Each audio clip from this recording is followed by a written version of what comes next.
Hello दोस्तों, आप सभी का स्वागत है हमारे यूट्यूब चैनल लर्न विद चंदन पे। आज हम बात करेंगे एडुटेरिया का जो 75वां सामान्य अध्ययन का बुक है उसका सेट प्रैक्टिस के बारे में। और आज से हम ये वीडियो को शुरुआत करते हैं जिसमें 1 नंबर सेट से लेकर के कुल 150 सेट इसमें दिया हुआ है। कुल 150 सेट को हम कम्प्लीटली ख़त्म करेंगे।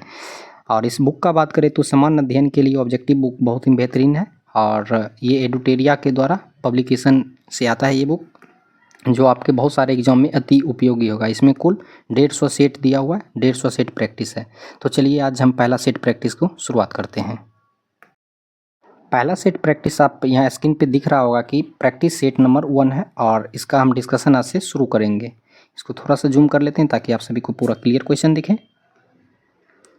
1 नंबर क्वेश्चन है, रिपब्लिकन पार्टी ऑफ इंडिया के संस्थापक निम्न में से कौन थे? रिपब्लिकन पार्टी ऑफ इंडिया के संस्थापक भीमराव अंबेडकर थे। भीमराव अंबेडकर थे। 2, वर्ष 1920 की खिलाफत कमेटी की सभा जिसमें गांधी जी से असहयोग आंदोलन के नेतृत्व को संभालने का अनुरोध किया था, वह सभा किस शहर में हुआ था? तो वह सभा जो हुआ था ये इलाहाबाद में हुआ था। इलाहाबाद में।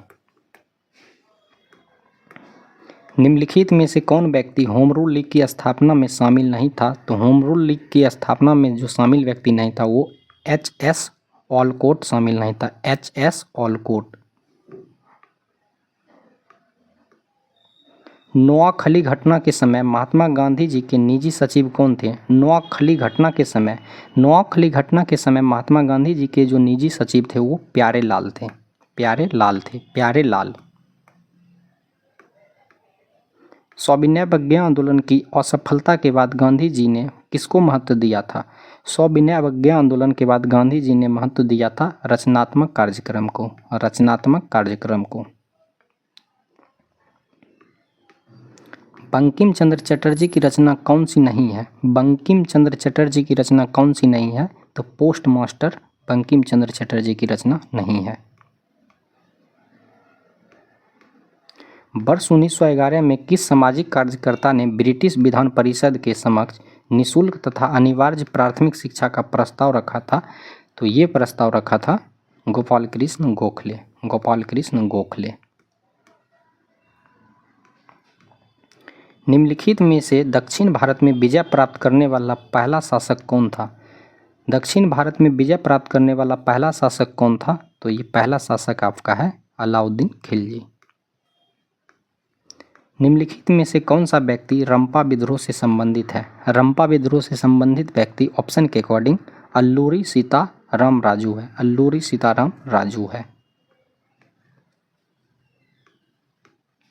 पागल पंथ की स्थापना किसने की थी? पागल पंथ की स्थापना किया है करमशाह। कौन किया है? करमशाह। पानीपत के युद्ध में बाबर के जीतने का मुख्य कारण क्या था? पानीपत के युद्ध में बाबर का जीतने का मुख्य कारण क्या था? तो तुलुगामा पद्धति।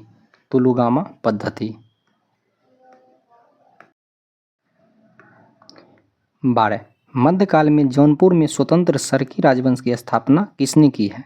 मध्यकाल में जौनपुर में स्वतंत्र सरकी राजवंश की स्थापना किया है आपका मलिक उल सर्क। अधिक संख्या में दफनाए गए बच्चों के समाधान कहाँ से प्राप्त हुआ? अधिक संख्या में जो है बच्चों का समाधान कहाँ से प्राप्त हुआ है? तेरे का राइट आंसर हो जाएगा ये जोरबे संस्कृति से। भागवत संप्रदाय के विकास में किसका योगदान अत्यधिक है? भागवत संप्रदाय के विकास में सबसे अत्यधिक योगदान है गुप्त काल या गुप्त वंश का या गुप्तों का। धमेक स्तूप कहाँ स्थित है? धमेक स्तूप कहाँ स्थित है? तो ये सारनाथ में स्थित है।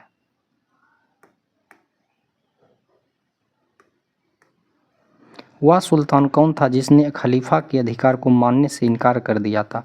खलीफा के अधिकार को मानने से इनकार करने वाला सुल्तान है आपका अलाउद्दीन खिलजी। यूरोप को उत्तरी अमेरिका से कौन सा सागर या महासागर अलग करता है? तो यूरोप को जो है उत्तरी अमेरिका से अलग करने वाला सागर या महासागर है आपका उत्तरी अटलांटिक महासागर।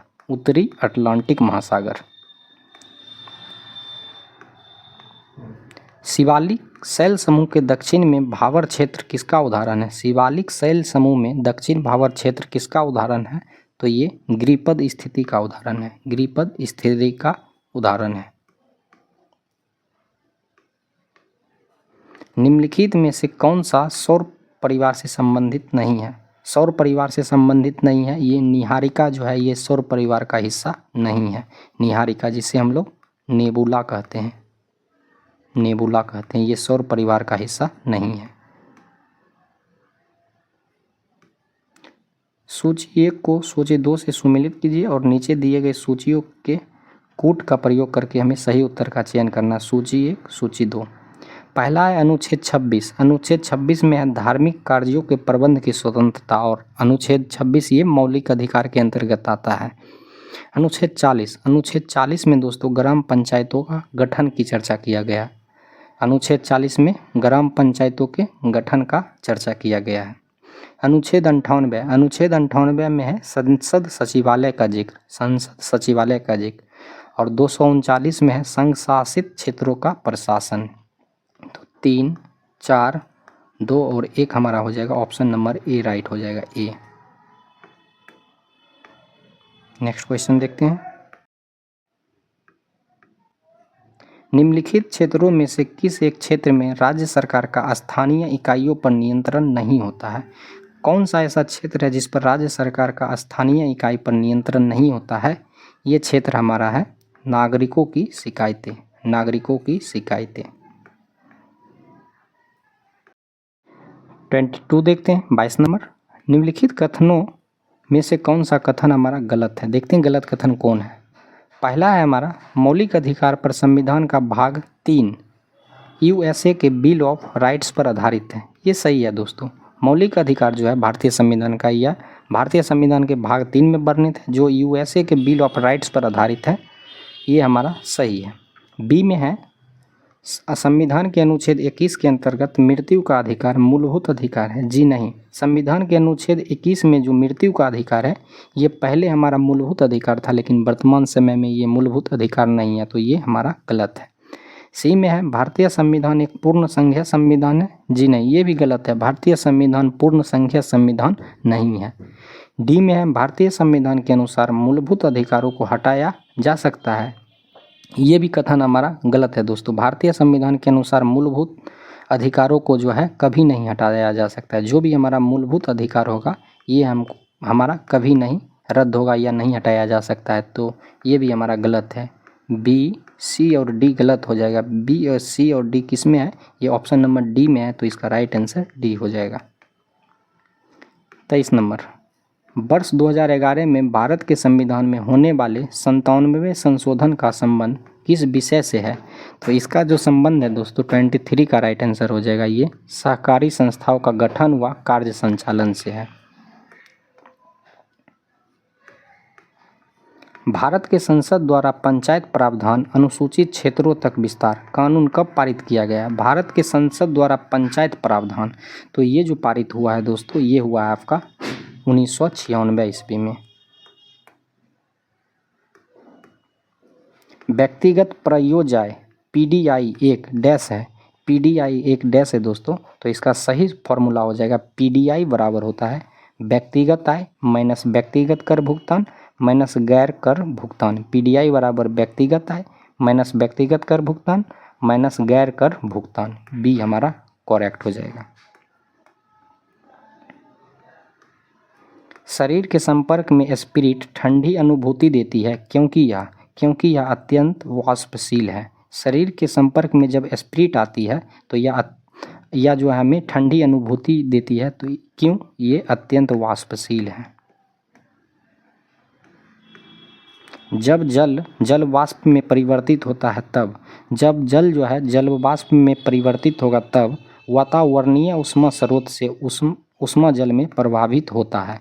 जब जल वाष्प में परिवर्तित होगा तब जो है वातावरणीय ऊष्मा स्रोत से ऊष्मा जल में प्रभावित होता है। हरे पौधे सूर्य के प्रकाश की ऊर्जा का डैश प्रतिशत ग्रहण करते हैं और उसे खाद्य ऊर्जा में परिवर्तित करते हैं। तो हरा पौधा जो सूर्य के प्रकाश का ऊर्जा ग्रहण करता है वो मात्र 1% ग्रहण करता है, 1% ग्रहण करता है। 29 सूची 1 को सूची 2 से सुमेलित कीजिए तथा नीचे दिए गए कूट की सहायता से सही उत्तर का चयन कीजिए।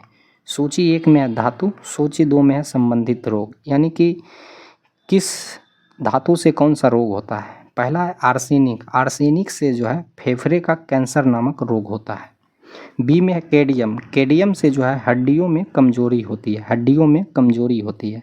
सी में है पॉलीविनाइल क्लोराइड, पॉलीविनाइल क्लोराइड से जो है शोषण संबंधी समस्या होती है। और बेरियम है लास्ट में, बेरियम से जो है मस्तिष्क में सूजन होता है। तो 1, 3, 4 और 2 हो जाएगा इसका आंसर। 1, 3, 4 और 2 ये किस में है? 1, 3, 4 और 2 अगर हम देखें तो ये ऑप्शन नंबर डी में है। सांद्र सल्फ्यूरिक अम्ल की उपस्थिति में एसिटिक अम्ल तथा एथिल एल्कोहल के मध्य होने वाली अभिक्रिया क्या कहलाती है? सांद्र सल्फ्यूरिक अम्ल की उपस्थिति में जो एसिटिक अम्ल और एथिल एल्कोहल के बीच जो अभिक्रिया होगा वो क्या कहलाएगा? तो वो एस्टरीकरण कहलाएगा, एस्टरीकरण कहलाएगा। ग्रेफाइट में परतों को एक दूसरे से मिलाकर रखा जाता है, किसके द्वारा? ग्रेफाइट में जो है परत को एक दूसरे से मिला करके रखा जाता है, ये वांडर वाल्स बलों द्वारा, वांडर वाल्स बलों द्वारा। निम्नलिखित में से कौन सा एक यातायात संचालित नगरों में भूरी वायु बनने से संबंध है?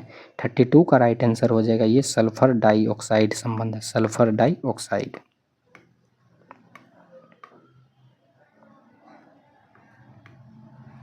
किस प्रकार के उत्तक से मनुष्यों में ग्रंथि का निर्माण होता है? किस प्रकार का उत्तक से जो है मनुष्य में ग्रंथि का निर्माण होता है? तो वो उत्तक है उपकला उत्तक, उपकला उत्तक, उपकला उत्तक। मनुष्य की लार में उपस्थिति एक घातक लाइसोजाइम किस रूप में कार्य करता है? तो ये कार्य करता है आपका प्रतिजीवाणु कारक के रूप में, प्रतिजीवाणु कारक के रूप में।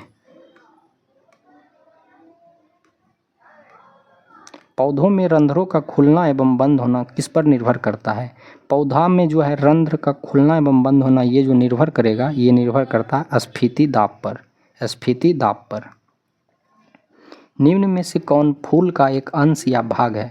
फूल का कौन सा अंश या भाग है? तो स्त्री केसर जो है ये फूल का एक भाग है। 37 सफ़ेद फास्फोरस के संबंध में निम्नलिखित कथनों पर विचार कीजिए। पहला कथन है यह एक विषैला पदार्थ है जिसका उपयोग रासायनिक हथियार के रूप में किया जाता है। यह कथन सही है दोस्तों। सफ़ेद फास्फोरस जो है ये एक विषैला पदार्थ होता है जिसका उपयोग हम लोग केमिकल वेपन बनाने में करते हैं। दूसरा है यह अत्यधिक ज्वलनशील है और हवा के संपर्क में आने पर स्वतः प्रज्वलित हो जाता है।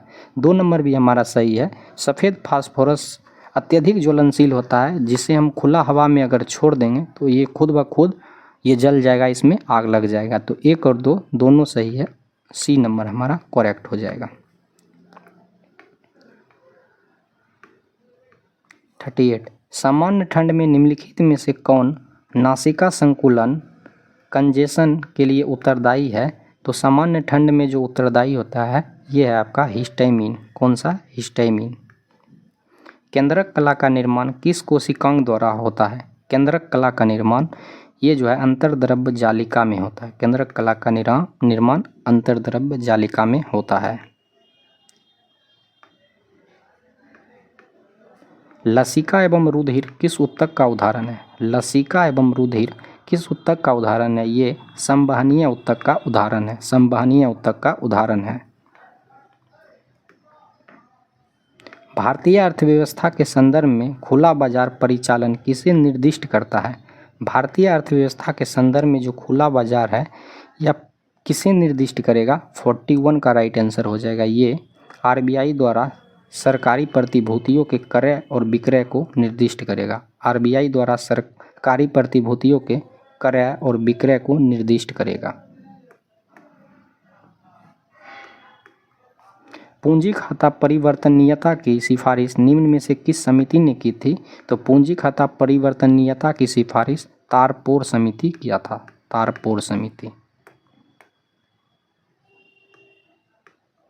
भूगोल को मानव पारिस्थितिकी के रूप में परिभाषित करने वाला विद्वान कौन है? भूगोल को जो मानव परिस्थिति के रूप में परिभाषित किया था वो H.H. बैरोज किया था, H.H. बैरोज किया था। भारत के निम्नलिखित क्षेत्रों में से कौन सा पारिस्थितिकी उष्ण स्थल माना जाता है? पारिस्थितिकी उष्ण स्थल जो माना जाता है वो पश्चिमी घाट माना जाता है, पश्चिमी घाट।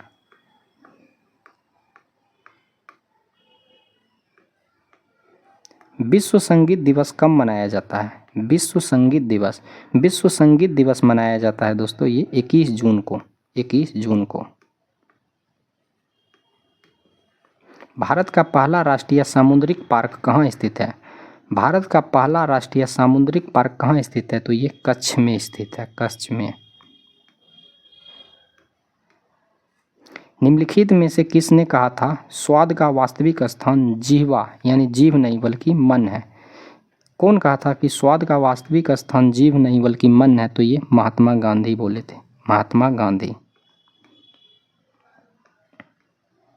द सोशलिस्ट नामक समाचार पत्र का प्रकाशन सर्वप्रथम किसने किया था? द सोशलिस्ट नामक समाचार पत्र का जो प्रकाशन किया था ये श्रीपाद अमृत डांगी ने किया था, श्रीपाद अमृत डांगी ने। भैंसा सिंगी नामक जाति किस राज्य में पाई जाती है? भैंसा सिंगी नामक जाति ये नागालैंड राज्य में पाई जाती है।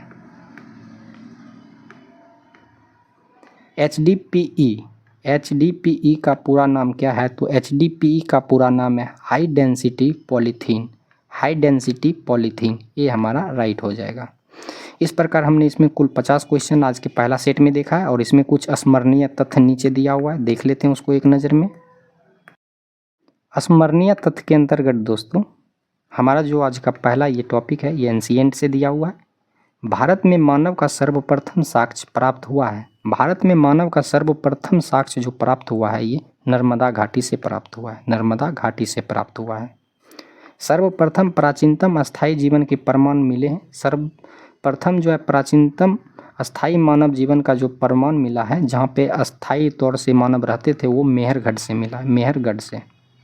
एक ही कब्र से 3 मानव कंकाल के अवशेष मिले हैं, एक ही कब्र से 3 मानव कंकाल का अवशेष कहाँ से मिला? ये दमदमा से मिला, दमदमा से मिला है। आप सभी इसे याद रखिएगा, मिसलेनियस में आपको बहुत यूजफुल होगा। गर्त आवास के साक्ष्य प्राप्त हुए हैं, गर्त आवास का जो साक्ष्य है ये कहाँ से प्राप्त हुआ? ये बुर्जहोम से प्राप्त हुआ है। मानव के साथ कुत्ते को दफनाने का साक्ष्य प्राप्त कहाँ से हुआ? ये बुर्जहोम से प्राप्त हुआ है।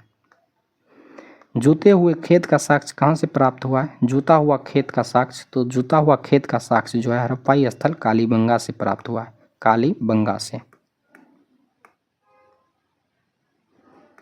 अग्निकुंड का साक्ष्य प्राप्त हुआ है, अग्निकुंड का साक्ष्य कहाँ से प्राप्त हुआ? तो ये कालीबंगा एवं लोथल से प्राप्त हुआ है। लास्ट में युग्म समाधियाँ यानी कि 2 समाधियाँ का प्रमाण प्राप्त कहाँ से हुआ? तो ये भी कालीबंगा और लोथल से हुआ। इस प्रकार हमने 50 क्वेश्चन आज के सेट में देखा है और कुछ मिसलेनियस पार्ट को देखा है एंशिएंट हिस्ट्री का दोस्तों। ऐसे ऐसे हम आप सभी के वीडियो लेते आएंगे। ये आज का पहला वीडियो हमारा था, इसमें कुल 150 टॉपिक दिया हुआ, 150 सेट है तो 150 वीडियो इसका बनेगा। आप सभी इस वीडियो को देखने के लिए हमारे यूट्यूब चैनल को सब्सक्राइब कर लीजिए और बेल आइकन को प्रेस कर दीजिए। वीडियो अच्छा लगा है तो लाइक कर दीजिए, लाइक करने के साथ साथ आप सभी कॉमेंट करके इसे शेयर भी कर दीजिए। मिलते हैं फिर नेक्स्ट सेशन में नेक्स्ट वीडियो के साथ। धन्यवाद आप सभी का।